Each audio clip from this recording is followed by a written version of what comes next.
오늘 주신 말씀을 가지고 작은 헌신은 없습니다 라는 제목으로 하나님 말씀을 함께 나누시겠습니다.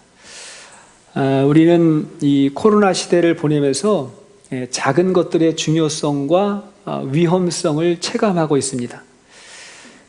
작은 바이러스, 눈에도 보이지 않는 작은 바이러스로 인해서 온 세계가 혼란을 겪고 있고요, 한 사람의 작은 실수가 많은 사람들을 어렵게 하는 경우도 우리는 보고 있습니다. 반대로 우리의 작은 습관과 작은 순종이 큰 변화를 가져오는 일들도 너무나 많이 있습니다. 그래서 아주 작은 습관의 힘이라고 하는 책을 보면 매일 1%의 변화가 우리 인생을 놀랍게 변화시키는 이야기가 많이 나옵니다. 매일매일 조금이에요. 그게 우리의 인생을 많이 변화시키는 거예요. 예를 들면 우리 그리스도인들 같은 경우에는 아침에 일어나서 잠시 한번 기도하는 거죠. 오늘 하루를 위해서 잠시 기도하고 저녁에 잠자리에 들기 전에 하루의 감사를 한번 기록해 보는 것입니다. 작은 거잖아요. 그런데 이런 작은 차이를 만드는 것이 실력입니다. 이런 것들이 모여서 우리의 인생이 정말 탁월한 인생으로 되는 거예요. 작은 것에 여러분 이 중요성을 잊지 않기를 바랍니다. 마가복음 12장은요, 그 당시에 지도층이라고 할 수 있는 사두개인들과 바리새인들의 모순을 책망하는 그러한 내용이었습니다. 우리가 마가복음을 봤는데 마가복음에는 분위기가 그래도 얌전해요. 그런데 같은 내용을 다루고 있는 마태복음을 보잖아요. 예수님 말씀하시기를 화 있을진저 외식하는 서기관들과 바리새인들이요, 이렇게 꾸짖습니다. 굉장히 과격한 표현이잖아요. 저주를 받을지어다, 이런 내용이니까. 그건 그 당시의 종교와 종교 지도자들이 얼마나 잘못되어 있었는가를 보여주는 그러한 말씀이죠. 자, 그러면서 이 12장의 결론은 이 가난한 과부가 헌금을 드리는 모습으로 끝이 나는 것입니다. 아무도 주목하지 않는 연약한 사람의 작은 헌신을 보여주면서 이 12장 말씀이 끝나는 것인데, 이것은 굉장히 의미가 있다고 생각을 합니다. 자, 그렇다면 오늘 세 가지의 주제의 말씀을 봤죠. 세 가지의 사건을 보게 됐는데 각각의 사건을 보면서 말씀의 의미를 생각해 보도록 하겠습니다. 첫 번째는 뭐냐면 영의 눈을 뜨라는 것입니다. 믿음의 사람은 반드시 영의 눈을 떠야 한다는 거예요. 왜 당시의 종교 지도자들이 타락했을까요? 성경을 보고도 영적인 세계를 알지 못하고 세상적인 기준으로만 세상을 봤기 때문에 그런 것입니다. 35절 말씀을 보니까 예수께서 성전에서 가르치시면서 서기관들에게 묻는 거죠. 어찌하여 서기관들이 그리스도를 다윗의 자손이라 하느냐. 이 말은 뭐냐면 예수님이 그리스도는 누구의 자손이냐 하고 서기관들에게 물은 거예요. 그러자 그들이 대답하기를 다윗의 자손입니다 하고 대답한 것이죠. 맞죠? 메시아는 다윗의 후손을 통해서 오게 될 거라고 구약의 많은 선지자들이 그렇게 예언했잖아요. 자, 그러자 예수님이 그들에게 대답을 하시는 거예요. 대답을 하시기를 36절, 37절을 보시겠습니다. 시작. 다윗이 성령에 감동되어 친히 말하되 주께서 내 주께 이르시되 내가 내 원수를 내 발 아래 둘 때까지 내 우편에 앉으시라 하셨도다 하셨느니라. 다윗이 그리스도를 주라 하였은즉 어찌 그의 자손이 되겠느냐 하시니 많은 사람들이 즐겁게 듣더라. 예수님이 그들의 대답을 듣고 시편 110편 1절의 말씀을 인용하신 거예요. 자, 시편 110편 1절에 들어있는 말씀을 다시 볼까요? 시작. 여호와께서 내 주에게 말씀하시기를 내가 내 원수들로 내 발판이 되게 하기까지 너는 내 오른쪽에 앉아있으라 하셨도다. 이것이 다윗의 고백이거든요. 다윗이 이렇게 고백을 한 건데 내용은 약간 애매한 듯한데요, 다시 말하면 그거예요. 여호와께서 내 주에게 말씀하시기를, 이 말은 뭐냐면 다윗이 고백하는 거예요. 여호와께서 나는 다윗이에요, 주에게, 주는 그리스도, 이런 말이거든요. 그러니까 다윗의 그리스도에게 말씀하시기를, 그런 표현이란 말이에요. 그러니까 다윗이 그리스도라고 했으니까 그리스도는 메시아는 다윗보다 후대의 사람이 아니라 다윗보다 앞선 사람이라는 거죠. 그죠? 그래서 35절 보니까 다윗이 그리스도를 주라 하였은즉 어찌 그의 자손이 되겠느냐. 이건 당연한 거 아닙니까? 메시아는 다윗의 후손을 통해서 육신을 입고 이 땅에 오지만 메시아는 다윗보다 먼저 계신 분이잖아요. 아브라함보다 먼저 계신 분, 아니 태초부터 계신 분이잖아요. 그래야 하나님이시잖아요. 그러니까 예수님은 영의 눈을 뜨고 그리스도를 보라는 거예요. 그런데 서기관들은 메시아가 다윗의 후손으로 온다는 것만을 강조하면서 이 메시아를 정치적인 메시아로만 사람들에게 자꾸 해석했던 것입니다. 그래서 로마의 통치에서 해방시켜줄 메시아만 기대하게 한 거예요. 그랬기 때문에 지금 예수님이 힘없는 모습으로 고난의 종으로 오신 것을 이해하지 못하는 거예요. 받아들이지 못하는 거예요. 구약 성경을 보면 메시아가 고난받는 고난의 종으로 올 것도 많이 예언했는데 그건 보지 아니하고 승리, 그죠? 정치, 힘 이런 메시아만을 기대했다는 거예요. 그러니까 이들의 문제는 뭐냐면 구약을 편협하게 본 것이고 예수님을 부분적으로만 본 거예요. 메시아를 볼 때 다윗의 후손 그러면 짧잖아요. 그러나 그 이전에 계신 메시아를 보면 이 영원하신 분이잖아요. 왜 이렇게 편협하게 그리스도를 보느냐? 그렇게 주님이 말씀하시는 거예요. 이건 우리도 마찬가지입니다. 우리가 믿음을 갖는다는 것이 무엇이겠어요? 내가 믿고 싶은 것만 믿는 것도 아니고요. 세상이 해석해 주는 대로만 살지 않는다는 것. 그게 믿음이거든요. 그러니까 믿음은 세상을 보는 눈을 바꿔가는 거예요. 관점을 바꿔가는 거예요. 오늘날 사람들이 세상을 보는 창이 무엇이죠? 세상을 보는 눈, 뭘 통해 보죠? 언론이죠, 대부분. 언론이에요. 뉴스, 신문, 이것을 통해서 세상을 보지요. 그런데 언론의 특징은 뭐냐면 두려움과 걱정을 주는 거예요. 그게 언론의 특징이에요. 왜냐하면 긍정적인 소식보다는 부정적인 소식, 화나는 소식에 사람들이 더 관심이 많아요. 거기에 주목을 받습니다. 만약 여러분들이 길을 걸어가는데 누군가가 아이고 나무에 꽃이 피었네 그러면 별로 사람들 반응을 하지 않아요. 그런데 어떤 사람이 위험해요, 차 조심해요 그러면 우리는 다 여기에 관심을 가져요. 정신이 번쩍 나는 거예요. 그래서 이런 식으로 언론은요 80%가 다 부정적인 기사예요. 그래야 사람들이 보기 때문에 다 보는 거예요. 팩트는 같은데 여러분 어떻게 다른가를 보세요. 팩트는 같아요. 그런데 한 언론에서 이렇게 타이틀을 정했어요. 비참한 자영업자 1만 개 폐업. 문제가 많죠. 비참한 자영업자들. 근데 다른 타이틀을 보세요. 자영업 폐업률 역대 최저 기록. 팩트인데 그걸 어떻게 보느냐에 따라서 다르더라는 거예요. 그 10,000개를 어떻게 볼 거냐, 어떻게 해석할 거냐. 근데 통계를 보니까 80%가 부정적인 내용이 많더라는 거예요. 그래야 사람들이 보니까 관심을 갖게 되니까. 자 보세요. 12명의 가나안 정탐꾼이 정탐을 하고 돌아왔습니다. 이때 10명의 사람들이 말하기를 가나안 땅은 좋은 곳이지만 그곳은 거인 아낙 자손이 살고 있어서 우리는 못 들어갑니다 이렇게 말했고, 여호수아와 갈렙 두 사람은 그곳은 아낙 자손이 있지만 우리는 능히 들어가서 정복할 수 있습니다 이렇게 말했어요. 자, 이러한 상황이라면 여론은 어디로 기울까요? 이미 10명의 사람들에게로 기우는 거예요. 왜? 사람들은 두려움과 염려에 더 관심이 많아요. 그런 생각들이 우리를 더 많이 지배하기 때문에 그런 것입니다. 우리도 살아가는 방법을 보니까 우리도 10명 가운데 있지 않을까요, 여러분? 똑같은 상황이 벌어진다 그러면 여론, 염려, 두려움 여기에 더 관심이 많아요. 오늘도 세상을 뉴스만 보고 살아가지는 않습니까? 그럼 너무 작게 보는 거예요. 너무 편협하게 보는 거예요. 최소한 그것만큼, 아니 그것보다 더 많은 부분을 우리는 말씀을 통해서 믿음으로 세상을 봐야 되는 줄로 믿습니다. 그게 신앙이잖아요. 오늘 요절의 말씀을 보세요. 히브리서 12장 2절 말씀 보니까 시작. 믿음의 주요 또 온전하게 하시는 이인 예수를 바라보자. 그는 그 앞에 있는 기쁨을 위하여 십자가를 참으사 부끄러움을 개의치 아니하시더니 하나님 보좌 우편에 앉으셨느니라. 자 보세요. 예수님은 십자가의 고통 앞에서도 눈앞에는 십자가가 보이는데 그 뒤에 있는 기쁨, 그 뒤에 있는 승리를 보셨다는 거예요. 그래서 이기셨다는 거예요. 아멘이세요?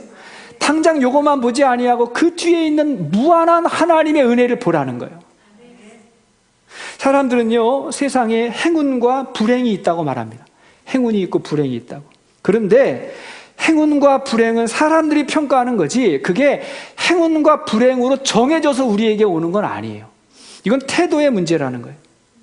여러분, 요셉이 종으로 팔려간 것이 행운인가요, 불행인가요? 뭐죠? 결과적으로 행운이었죠.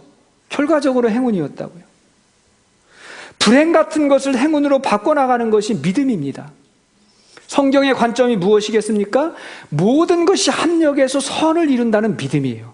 우린 이것을 하나님의 섭리라고 말하는 것입니다. 그래서 모든 것을 믿음의 관점에서 하나님의 선을 이루는 도구로 보는 거예요.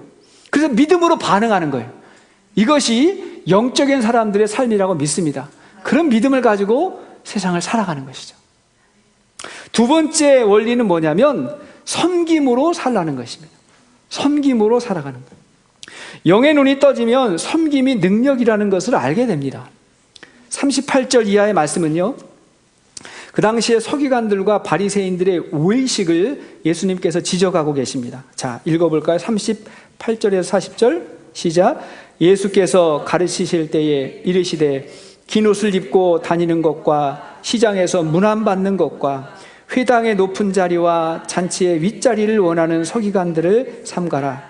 그들은 과부의 가산을 삼키며 외식으로 길게 기도하는 자니 그 받는 판결이 더욱 중하리라 하시니라. 자, 당신은 제사 중심의 사회였기 때문에 제사장들이 중요한 사람이었고, 율법 시대였기 때문에 서기관들이 지위가 상당히 높았습니다. 그러니까 하나님께서 그러한 역할과 권위도 나름 부여해 주신 거예요. 그런데 문제는 그들 안에 외식이 도사리고 있었던 것입니다. 외식이에요. 그래서 옷차림이 달랐어요. 당시 서기관들은 긴 소매 옷을 입고 있었는데, 좀 구약에 보면 또 하나님께서 또 이렇게 제사장들이 입어야 될 옷도 이렇게 정해주고 그러잖아요. 그러니까 구별이 있을 수 있는데, 긴 소매 옷을 입었는데 그걸 점점 더 길게 하고, 더 길게 하고, 그리고 사람들 앞에 그 옷 입고 다니기를 좋아했다는 거예요. 인정받으려고 그랬다는 거예요. 또 회당의 높은 자리와 잔치의 윗자리를 좋아했다는 거예요. 사람들 앞에 드러나기를 좋아하고, 그러면서도 정작 가난하고 소외된 사람들을 돌보지 않았다는 것입니다. 생각해보면 이들에게 몇 가지의 문제가 있어요. 첫째, 그들은 권위를 인위적으로 만들려고 했습니다. 옷차림이 화려한 것으로 윗자리에 앉는다고, 그런다고 권위가 생기는 거 아니잖아요. 권위는요, 내가 만드는 게 아니라 주어진다고 믿습니다. 우리가 살아가는 거에 따라서 주어지는 거예요. 권위가 그렇게 생기는 것이죠. 둘째, 그들의 말과 행동이 일치하지 않았습니다. 마태복음 23장 3절을 보면 같은 내용을 다루고 있는데 예수님께서 이렇게 말씀하셨어요. 마태복음 23장 3절 시작. 그러므로 무엇이든지 그들이 말하는 바는 행하고 지키되 그들이 하는 행위는 본받지 말라. 그들은 말만 하고 행하지 아니하며. 그들이 말하는 거는 옳지만, 왜? 율법을 해석하니까. 그러나 그렇게 살지 않는다고 예수님 지적하셨습니다. 사람들의 말에 왜 파워가 없을까요? 말과 행동이 다르기 때문에 그런 것입니다.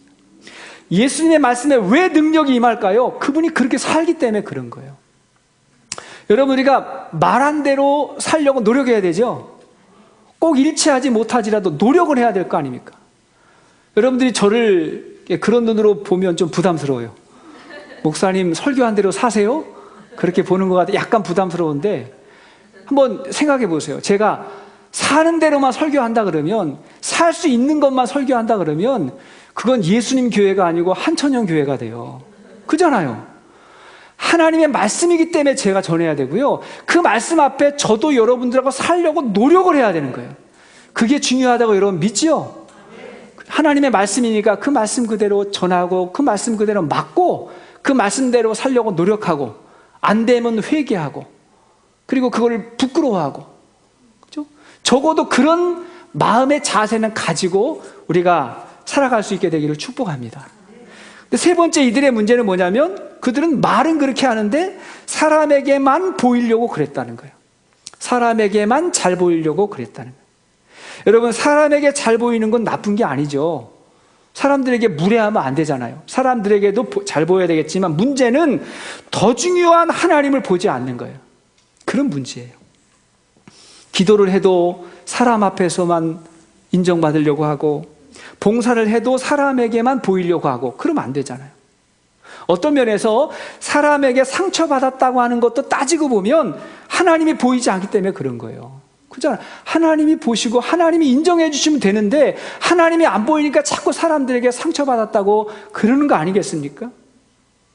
그러나 우리 예수님은 이런 사람들은 다 없어져야 된다 그렇게 말하지 않았어요. 있어야죠. 제사장도 있고 서기관도 있어야죠. 어느 공동체에든 리더가 필요하고 지도자도 필요해요. 왜? 섬기라고, 모범을 보이라고 세워주시는 것입니다. 한 공작새 부부가요, 외동딸을 예쁘게 곱게 길러가지고 숲속으로 시집을 보냈답니다. 그런데 시집간 딸이 얼마 되지 않아가지고 풀이 죽은 채 다시 친정으로 온 거예요. 힘이 쫙 빠져가지고 왔대요. 엄마가 물었대요. 예쁜 우리 딸이 왜 풀이 죽었을까? 왜 그럴까? 하고 물었대요. 그러자 이 딸이 하소연합니다. 엄마, 숲의 새들이 저를 따돌려요. 외로워서 견딜 수가 없어요. 남편도 똑같아요. 남편도 남의 편이에요. 똑같아요. 그런 거예요. 이때 이 노련한 엄마가 알았다는 듯이 묻습니다. 너 아무 때나 꽁지를 활짝 펴서 다른 새들 앞에서 뽐냈지? 이렇게 물었대요. 딸이 말하는 거예요. 아니 엄마, 우리 꽁지는 하나님의 선물인데 조금 펼치면 어때요? 하나님이 주신 건데 보여주면 어때요? 이렇게 대답을 했대요. 이때 엄마가 이렇게 말합니다. 얘야, 하나님이 우리에게 주신 이유는 남을 부끄럽게 하라고 주신 게 아니야. 그걸 가지고 남 부끄럽게 하고 자랑하라고 주신 게 아니야. 이렇게 이야기했대요. 하나님이 우리에게 리더십을 주시고 은사를 주시고 능력을 주신 것은 그것을 자랑해서 남을 부끄럽게 하라고 주신 게 아니라는 거예요. 왜 주셨죠? 섬김의 도구가 되라고. 섬기라고. 자랑하면 사람들이 떠나는 거예요. 그런데 섬기면 사람들이 모이는 것입니다. 우리가 아무 생각 없이 그냥 한 말도 그게 자랑이 될 수 있다는 사실 여러분 꼭 기억하십시오. 자, 예수님은 이 이야기의 결론을 마태복음을 보면 결론까지 내셨는데 마태복음 20장 11절 이하에 이렇게 결론을 내셨습니다. 시작. 너희 중에 큰 자는 너희를 섬기는 자가 되어야 하리라. 누구든지 자기를 높이는 자는 낮아지고 누구든지 자기를 낮추는 자는 높아지리라. 아멘. 여러분, 섬김이 삶의 능력이라는 것을 알게 되면 여러분들은 높아질 자격이 있습니다. 왜요? 주님이 높아주세요. 주님이 높아주세요. 세 번째 원리는 뭐냐면, 셋째는 나의 삶을 드리라는 것입니다. 내 삶을 드리라는 거예요. 우리가 영의 눈을 뜨고 섬김으로 살면 내 삶을 드리는, 그게 기쁨이 되는 신앙생활이 됩니다. 내 삶을 드리니까 아름답고 가치 있는 그런 삶을 살아가게 되지요. 41절 이하의 말씀은 가난한 과부의 헌금 이야기를 기록하고 있습니다. 자, 이 사건이 마가복음 12장 전체의 결론이라는 게 굉장히 의미 있는 것입니다. 앞에 있는 서기관들, 바리새인들, 제사장들 다 꾸짖고 마지막 결론을 이 가난한 과부의 이야기로 예수님께서 마무리하고 있는 거거든요. 자, 우선 41절의 말씀을 보시겠어요? 41절 시작. 예수께서 헌금함을 대하여 앉으사 무리가 어떻게 헌금함에 돈 넣는가를 보실세. 여러 부자는 많이 넣는데, 자, 여기 보니까 예수께서 헌금함에 대하여 보셨다. 우리 중 아무도 누가 헌금을 하는지 안 하는지 예배 시간에 확인하는 사람 없습니다. 또 그렇게 해서도 안 됩니다. 그런데 말씀을 보니까 누구는 보신다는 거예요? 예수님이 보신다는 거예요. 여기서 헌금함을 보실세라고 하는 말은 이게 미완료 시제예요. 시제가. 다시 말하면 지속적인 행동을 말하는 거예요. 예수님이 지나가다가 그냥 우연히 보셨다는 게 아니고 거기 앉으셔서 계속 바라보셨다는 거예요. 자, 이 말씀의 의미가 얼마나 놀랍습니까? 그죠? 계속 보셨다. 이것은 신앙생활과 헌금생활이 연관이 있다는 거죠. 중요하다는 것입니다. 자, 그렇게 주님이 보시는데 여러 부자가 많은 헌금을 했다 그랬어요. 근데 42절 말씀을 보니까 한 가난한 과부는 와서 2렙돈 곧 한 고드란트를 넣은지라. 하는 가난한 과부의 헌금을 주께서 말씀하셨습니다. 당시에 성전에 들어갈 때에도 우리 교회도 헌금함이 있는데요, 성전에 들어갈 때에 그 입구에 여러 헌금함이 놓여져 있었다고 합니다. 여러 종류의 헌금함이 있었다고 하는데 그 모양이 나팔 모양의 놋쇠로 만들어졌대요. 들어가는 입구는 좀 작고 밑에는 좀 넓은 거예요. 그리고 뭘로? 놋쇠로 만들어졌다는 거예요. 그리고 당시에는 지폐가 없잖아요. 인쇄를 못하니까. 당시는 다 동전이에요. 동전이에요. 그러니까 헌금함에 돈이 딱 들어가면 어떻게 되죠? 소리가 난단 말이에요. 쨍그랑하고 소리가 나요. 그러니까 사람들이 헌금할 때 보면 다 예측이 가능한 거예요. 부자들은 많이 가져가지고, 그죠? 오랫동안 소리가 많이 난다 그러면 많이 하고, 그러면 이제 어깨를 펴고 들어가고, 그런 일들이 있고. 그런데 예수님은 부자의 많은 헌금보다 과부의 2렙돈을 주목하셨다고 했어요. 여기에 렙돈은 헬라 화폐의 가장 작은 단위이고, 고드란트는 로마 화폐의 가장 작은 단위예요. 그래서 어떤 사람들은 뭐 미국으로 말하면 1센트, 한국으로 말하면 뭐 10원 이렇게 이야기하는데 그 정도는 아니에요. 왜냐하면 100렙돈이 1데나리온이에요. 1데나리온이면 당시 노동자 하루의 임금이거든요. 그러니까 노동자가 100불 받는다 그러면 1렙돈은 뭐예요? 1불 정도 되는 것입니다. 그 정도 금액이에요. 결코 많은 금액은 아닙니다. 작은 금액이라고 할 수 있어요. 그런데 예수님은 이걸 귀하게 보신 거예요. 이걸 귀하게 보셨어요. 왜 그랬을까요? 44절 말씀을 보니까 시작. 그들은 다 그 부족한 중에서 넣었거니와 이 과부는 그 가난한 중에서 자기의 모든 소유 곧 생활비 전부를 넣었느니라 그랬습니다. 뭐라 그랬어요? 이 여인은 자기의 전부를 넣었다는 거예요. 액수는 비교가 되지 않지만 과부는 자신의 전부를 넣었다는 거예요. 그렇다 그러면 뭐 우리 집에 돈 있으면 안 돼요? 올 때마다 다 전부를 넣어야 됩니까? 그런 의미는 아니라는 거죠. 여기서 전부라고 하는 말은 지난 시간에 말씀을 들었던 뭐냐면 하나님을 사랑할 때 마음을 다하고 목숨을 다하고 뜻을 다하고 힘을 다해서 사랑하는 그 마음을 말하는 거예요. 우리의 마음을 말하는 거예요. 다시 말하면 주님이 우리를 사랑하셔서 자신의 전부 그리스도를 주신 같이 우리도 우리의 자신을 드린다는 것입니다. 우리가 헌금을 드릴 때 이런 고백이 있어야 된다는 거예요. 이거는 돈이 아니라 날 드리는 겁니다. 내 삶을 드린다. 이런 고백을 주님이 받으신다는 거예요. 고린도후서 8장 5절 말씀을 보니까 시작. 우리의 바라던 것뿐 아니라 저희가 먼저 자신을 주께 드리고 또 하나님의 뜻을 쫓아 우리에게 주었도다. 무슨 말씀이냐면요, 사도 바울이 마케도냐 교회 성도들이 예루살렘 교회의 어려움을 보고 선교헌금을 보냈어요. 그들에게 헌금을 보냈는데 그 마케도냐 성도들이 그 헌금을 하면서 뭐라 그랬냐면 저희가 먼저 자신을 주께 드리고 그랬죠. 그러니까 물질 이전에 누구를? 자신을, 나를 드렸다. 이게 하나님께 드리는 예물의 의미라는 것입니다. 그게 성경이 말하는 거예요. 믿음이 좋다는 한 농부의 소가 새끼 2마리를 낳았답니다. 오늘은 다 동물 이야기만 하네요. 농부의 소가 새끼 2마리를 낳았다. 그러니까 송아지를 본 농부가 기분이 좋아가지고요. 너무 좋잖아요. 그래가지고 여보, 우리 소가 2마리 새끼를 낳았어요. 너무 감사해요. 그 중에 1마리는 우리 하나님께 드립시다. 그랬대요. 귀한 마음이잖아요. 하나님께 드립시다. 근데 아내가 물었어요. 그럼 어떤 게 하나님 겁니까? 그랬더니 남편이 그건 좀 두고 봅시다. 그러더래요. 조금 지났는데 아내가 또 궁금해가지고 아니 어떤 게 하나님 드릴 거예요? 그랬더니 차차 두고 봅시다. 그러더래요. 그러다가 조금 시간이 지났는데 1마리 소가 병에 걸려 죽게 된 거예요. 그러자 이 남편이 굉장히 슬픈 얼굴로 아내에게 이렇게 이야기하는 거예요. 여보 어쩌면 좋아요. 하나님의 소가 죽었어요. 하나님께 죽었어요. 그러더래요. 여러분, 오늘 우리의 문제는 뭐냐면 자꾸 내 것하고 하나님 것을 자꾸 구별하려고 하는 거예요. 자꾸 나누려고 하는 거예요. 10의 1조를 드릴 때도 마찬가지예요. 10의 1은 주님 것이니까 주께 드리고 나머지는 내 것이야. 이렇게 말한다 그러면 그건 10의 1조의 온전한 의미가 아닌 것이죠. 10의 1을 드린다는 것은 뭐예요?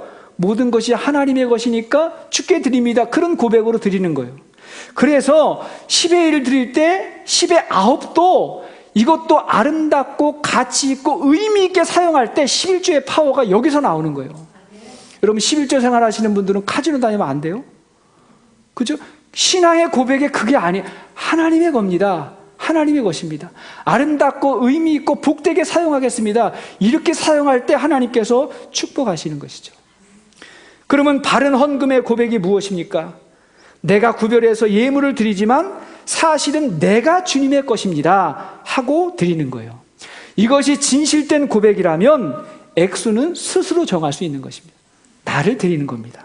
고린도후서 6장 19절 이하의 말씀 보니까 시작. 너희 몸은 너희가 하나님께로부터 받은 바 너희 가운데 계신 성령의 전인 줄을 알지 못하느냐. 너희는 너희 자신의 것이 아니라 값으로 산 것이 너희 몸으로 하나님께 영광을 돌리라. 여기 보니까 너희 몸은 하나님 것이다. 하나님께 영광을 돌리라. 이렇게 이야기하고 있습니다. 그래서 헌금에는요, 나의 헌신이 들어있는 거예요. 헌신. 헌신이란 뭐죠? 희생을 말하는 것이죠. 그래서 구약시대의 제사와 제물은 sacrifice라고 말했어요. 뭐예요? 희생이다. 희생이다. 이 과부의 두 렙돈이 작은 액수지만 주님이 칭찬하신 이유는 뭐예요? 그의 희생이 담겼기 때문에. 희생이라는 거예요. 여러분, 헌금은 교회에 들어오는 입장료가 아니에요. 헌금은 회비도 아닙니다. 내가 다 쓰고 남은 것을 드리는 게 아니에요. 나의 희생과 헌신이 담겨 있는 것. 그래서 귀한 것입니다. 그래서 주님이 받으시는 것이죠. 우리 교회에는 이렇게 헌신하는 분들이 참 많습니다. 정말 귀하게 헌신하는 분들이 참 많아요. 오늘 우리 성도님들에게 감사드리는 것은 코로나 상황에서도 우리 성도님들이 헌금 생활을 너무 잘하고 계시는 것에 대해서 참 감사를 드립니다. 코로나 기간에도 제가 교회 재정 이야기를 한 번도 해본 적이 없어요. 그죠? 재정에 관해서 따로 이야기한 적이 한 번도 없습니다. 물론 교회의 지출을 최소한으로 줄였어요. 긴축 재정이. 지금 교회에 쓰레기도 지금 안 비워가죠. 쓰레기통도 안 가져갑니다. 교회 쓰레기 나오는 거 모아가지고 다 집으로 가져가거든요. 아끼려고. 지금 그래야 될 때니까. 그럼에도 불구하고 하나님께서 필요한 만큼 교회의 예산을 채워주셨어요. 모여서 우리 다 같이 예배드리지 못하는 이런 상황 가운데서도 하나님이 필요한 만큼 공급해 주셨습니다. 오히려 선교 헌금은 늘었지 않았을까 그렇게 생각이 돼요. 선교 헌금은 늘었을 거라고 생각합니다. 그동안 우리 교회는 지역 주민도 섬겼고 해외 선교사님도 섬겼고 교회 내에 어려움을 당한 분들에게도 작지만 하나님의 마음을 전했습니다. 그동안 우리 성도님들이 열심히 그 헌신과 헌금 생활을 해주셔서 이렇게 교회에 오시면 교회에 오셔서 예물을 드리고 어떤 분들은 주중에 오셔서 잠시 기도하시고 그리고 헌금을 하고 가시는 분도 계셨고 또는 온라인으로 또는 우편으로 때로는 신방을 하면 저는 정말 궁금하고 걱정이 돼가지고 신방을 가면 그러면 준비하셨다가 또 예물을 드리시고 그런 식으로 지난 수개월 동안 헌금을 해 주셨습니다. 이것이 다 하나님을 사랑하고 교회를 사랑하는 마음이라고 생각합니다. 여러분, 목사가 헌금을 한다고 일일이 개인적으로 감사하다는 말을 따로 하지는 않습니다. 왜냐하면 저에게 준 거 아니잖아요. 하나님께 드린 거니까 제가 개인적으로 감사하다고 말씀은 다 드리지 못했지만 제가 목사로서 칭찬을 해드리고 싶어요. 그것이 다 과부의 두 렙돈과 같이 하나님께 드린 것이기 때문에 그렇게 드리고 기도하고 가시는 분들을 보면 칭찬을 해드리고 싶고 축복을 해드리고 싶어요. 이 자리를 빌어서 그동안 여러분의 헌신과 온전한 믿음에 진심으로 감사를 드립니다. 자, 이 말씀을 통해서 우리가 알게 되는 게 있어요. 말씀의 결론입니다. 결론은 뭐냐면 작은 헌신은 없다는 거예요. 예수님께서 이 말씀을 하시면서 결론 짓는 이유가 무엇일까요?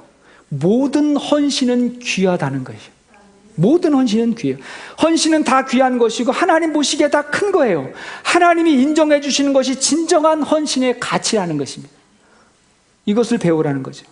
여러분, 작은 돈의 가치를 알아야, 작은 거 아낄 줄 알아야 큰 돈을 벌 수 있고 작은 습관의 변화가 인생을 바꾼다 그래요.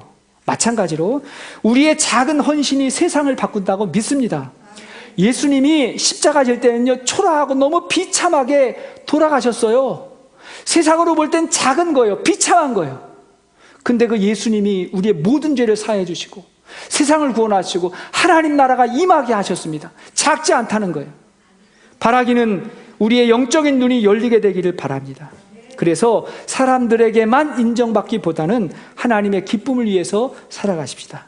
그래서 섬기는 기쁨을 알고 헌신의 의미를 알고 우리의 삶을 하나님이 받으실 만한 삶으로 살 때 얼마나 귀하고 아름답고 능력 있는 삶이 되는지를 꼭 기억하시며 이 어려운 시절을 믿음으로 승리할 수 있는 우리 모두가 될 수 있기를 주의 이름으로 축복합니다.